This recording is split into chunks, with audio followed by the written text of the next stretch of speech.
BSc तृतीय वर्ष वाले विद्यार्थियों का स्वागत है। हमने पिछले वीडियो में डीएनए रिकॉम्बिनेंट टेक्नोलॉजी के संदर्भ में चर्चा शुरू की थी। उसके टूल्स एंड टेक्निक्स को हम पढ़ रहे हैं, जिसमें हमने इच्छित जीन के प्रतिलिपिकरण के संदर्भ में चर्चा की थी, जिसमें हमने प्लाज्मिड के बारे में पढ़ा। कृत्रिम प्लाज्मिड जो PBR 322 है, 327 है, उसके संदर्भ में भी अध्ययन किया था।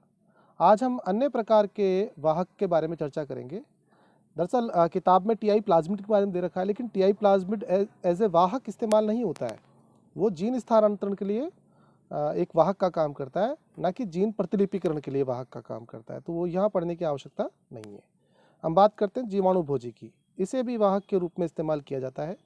दरअसल ये एक प्रकार के वायरस है जो जीवाणुओं के अंदर संक्रमण उत्पन्न करते हैं, जीवाणुओं के लिए नुकसानदायक हैं, इसलिए इन्हें जीवाणुभोजी कहा जाता है।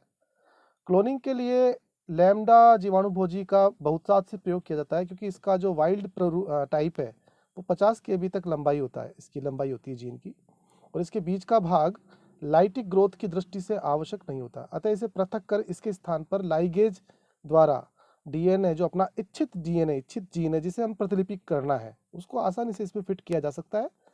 और इस प्रकार निर्मित पुनर्योगज वायरस डीएनए से बैक्टीरिया को संक्रमित कर दिया जाता है, जिससे बैक्टीरिया के भीतर वायरस के साथ इसका मल्टीप्लिकेशन होता है, अपने इच्छित जीन का मल्टीप्लिकेशन होता है, प्रतिलिपिकरण होता है। ये इंपॉर्टेंट बात है।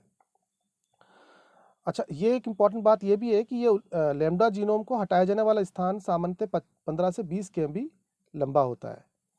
तो ये ध्यान रखने वाली बात है कि हमारा जो इच्छित जीन है, दाता जो डीएनए है, जहाँ लिख रखा है दाता डीएनए, इच्छित जीन लिखा जाता था तो आप लोगों को कन्फ्यूजन नहीं होता। इसलिए वीडियो जरूर देखा कीजिए। पीडीएफ तो देखो आप जरूर है, पीडीएफ देखना अच्छी बात है, लेकिन जो वीडियो है उसमें मैं इन चीज़ों की जो कमियां हैं उनको दूर करके आपको समझाता हूँ, तो इससे आसानी से आपको चीज़ें समझ में आ जाती हैं। तो ये एक इम्पॉर्टेंट बात है कि 15 से 20 kb का लंबा होना चाहिए। अच्छा, जीवाणुभोजी में डीएनए रेखीय होता है। अधिकांश जो बैक्टीरियोफेज वायरस है जीवाणु को नष्ट कर देती है। मैंने आपको बताया ये लाइसिस प्रक्रिया द्वारा ये लाइटिक फेज और लाइसिस प्रक्रिया द्वारा ये अपने जीवाणुओं को नष्ट करती है, और इसी प्रक्रिया का हमें फायदा मिलता है।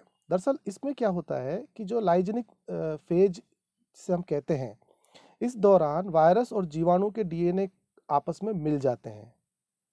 इस जो मिक्सचर है इसको बोलते हैं प्रोफाज।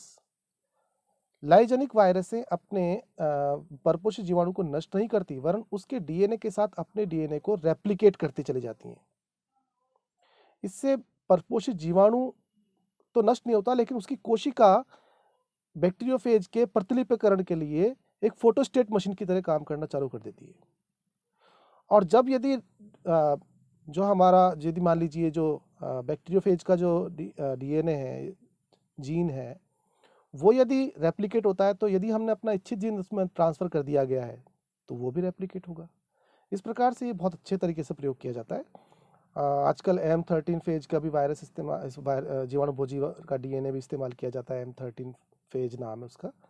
और लैम्डा GT10 नामक जीवाणुभोजी वायरस है, इसका भी डीएनए द्विरेजुकी होता है, 43 kb लंबा युक्त होता है। इससे और भी बड़े आकार के जो जीन हैं उनको प्रतिलिपिकरण किया जा सकता है।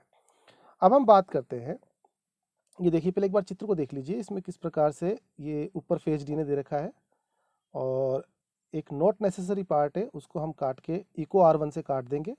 उसके बाद हमारा जो यूकैरियोटिक डीएनए है उसे हम इसके बीच में यहाँ फिट कर देंगे, और इस प्रकार से उसको फिर जीवाणुभोजी को फ्री छोड़ देते हैं बैक्टीरिया के ऊपर। उसके बाद वो बैक्टीरिया को संक्रमित करता है, उसके डीएनए से जुड़ता है और वहाँ पर अपना प्रतिलिपिकरण आरंभ करता है। परिणाम स्वरूप हमारे जीन की भी प्रतिलिपियाँ तैयार हो जाती हैं। अब जीवाणुभोजी को हमने क्यों चुना है, इसके बारे में क्वेश्चन पूछा जा सकता है कि जीवाणुभोजी में ऐसी क्या खासियत है। तो प्लाज्मिड वाहकों से रूपांतरित बैक्टीरिया कोशिकाओं का परीक्षण करने के लिए उनको उपयुक्त संवर्धन माध्यम पर संवर्धित करना पड़ता है, जबकि जीवाणुभोजी वाहकों का परीक्षण सीधे ही उपयुक्त बैक्टीरिया प्रभेद के कल्चर के साथ किया जा सकता है। यानी मतलब साधारण शब्दों में कहें तो बैक्टीरियोफेज से प्रतिलिपिकरण बड़ा आसान होता है, और प्लाज्मिड वाला जो वाहक है उसको उससे थोड़ा सा प्रतिलिपिकरण मुश्किल पड़ता है। प्लाज्मिड से छोटे डीएनए खंडों का क्लोनन संभव जीवाणुभोजी की मदद से हो सकता है, ये भी एक इंपॉर्टेंट बात है। फैज डीएनए जो बोलते हैं, फैज डीएनए अर्थात कॉलोनियों की बड़ी संख्या में परीक्षण सुगमता से किया जाता है फ्लैश डीएनए का, यानी बैक्टीरियोफेज का परीक्षण आसानी से हो जाता है, इजी गोइंग हो जाता है। इच्छित जीन को फाजकण में इन विट्रो में आसानी से पैक कर दक्षतापूर्वक ई कोलाई में पारक्रमित ट्रांसड्यूस किया जा सकता है। यानी ये भी एक इम्पॉर्टेंट बात है कि इन्हें आसानी से इनका संक्रमण आसानी से हो जाता है, बैक्टीरियोफेज आसानी से बैक्टीरिया को संक्रमित कर देता है। तो ये 2-4 चीज़ें आपको याद रखनी है ताकि एग्जाम में आप इसको इम्प्लीमेंट कर पाए। अगले वीडियो में हम अन्य वाहकों के बारे में पढ़ेंगे।